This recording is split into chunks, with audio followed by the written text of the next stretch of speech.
눈에 넣어도 아프지 않을 세상에서 가장 귀여운 손녀의 소식이 없어졌습니다. 그리고 무엇 때문인지 딸도 사위도 연락을 받지 않습니다.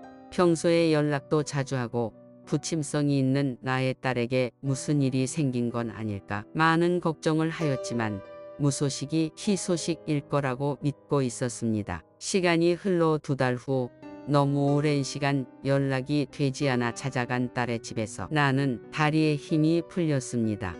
지금 이 모든 일이 거짓말이기를 바랍니다. 여긴 지옥입니다. 그리고 내 사위는 악마보다 악마 같은 짐승입니다.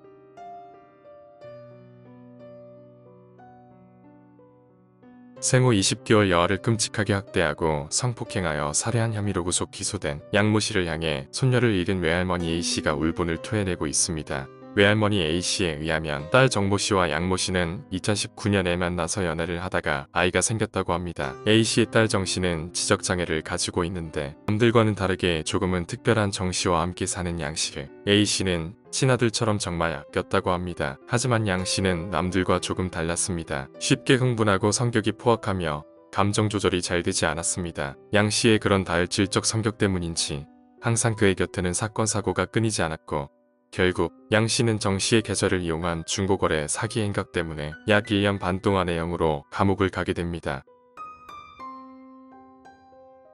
그렇게 홀로 남겨진 정 씨는 A씨의 도움으로 미혼모 센터에서 아이를 낳게 됩니다. 시간이 흘러 2021년 초 양 씨는 복역을 마치고 바로 정 씨를 찾아갔고 그때부터 지옥은 시작되었습니다. 복역 후 성질이 더 포악해질 대로 포악해진 양 씨는 결국 정 씨의 딸 B 씨를 살해하기까지 이릅니다. 출소 후 양 씨는 정 씨를 수시로 폭행했다고 합니다. 딸 B 씨를 울지 못하게 하고 칼을 들어서 정 씨를 협박하며 술에 취한 채 20개월 된 아이 B 씨를 강제추행하거나 강간하고 이불로 덮은 뒤 손과 발로 마구 때리는 등 상식적으로 이해할 수 없는 행동을 저질렀습니다. 매번 어딘가 우울한 얼굴과 항상 엄마 어디야?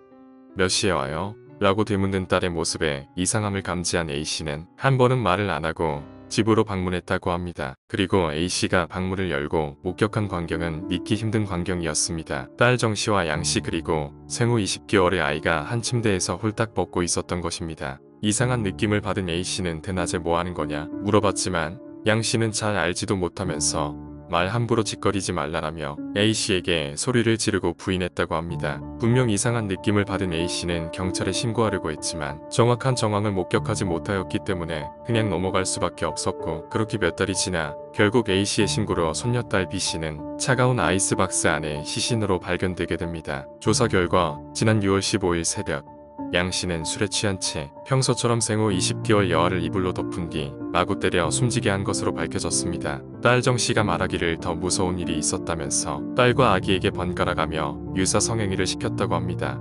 또한 아기가 살해당한 그날 양 씨가 딸에게 흉기를 들이대며 소리 지르며 말했다고 합니다. 너 먼저 죽고 싶지 않으면 가만히 있으라고 너희 엄마도 죽이겠다며 협박을 했고 창문을 닫고 이불을 아이에게 씌운 다음 폭행하며 정 씨를 화장실에 들어가도록 지시했다고 합니다. 얼마 뒤 정 씨는 아이가 헉 외치는 소리를 들었고 이후 양 씨는 다 끝났어 빨리 정리하게 나으라고 말하더니 아이를 이불로 덮어놓고 밖으로 술을 마시러 나가자고 했다고 합니다. 이후 양 씨는 정 씨와 함께 시신을 아이스박스에 담아 집안 화장실에 숨겨두었고 B 씨의 시신은 A 씨의 신고로 7월 9일에 차갑게 발견이 됐습니다.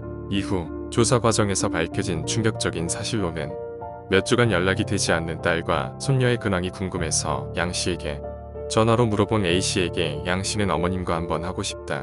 어머님과 한번 하고 나면 아내와 딸의 근황을 공유하겠다 라고 말하는 등 정말 인간으로서 이해할 수 없는 행동과 인면수심의 모습을 보여 모두를 경악시키고 있습니다. 또한 최근 조사 과정에서 나온 내용으로는 정 씨가 낳은 아이는 첫 돌을 조금 넘긴 상태였는데 아이 몫으로 나오는 보육료로 육아용품이나 먹거리를 사기보다는 양 씨를 위해 멋대로 사용한 정황 역시 밝혀졌습니다. 8월 31일 법조계에 따르면 대전지법 형사 12부는 아동학대 사례와 성폭력 범죄의 처벌 등에 관한 특례법 위반 등 혐의를 받는 양 씨와 사체 은닉 등 혐의의 정 씨 사건을 심리하고 있습니다.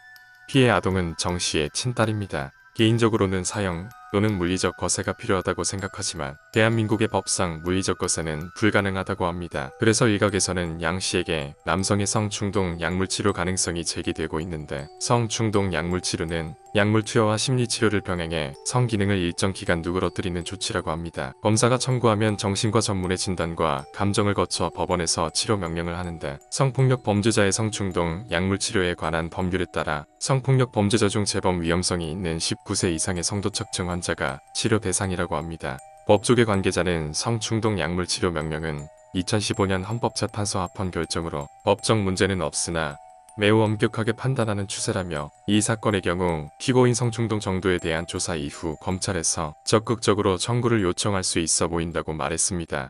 검찰은 다음 공판 10월 8일에서 양씨 구형량을 밝힐 전망입니다.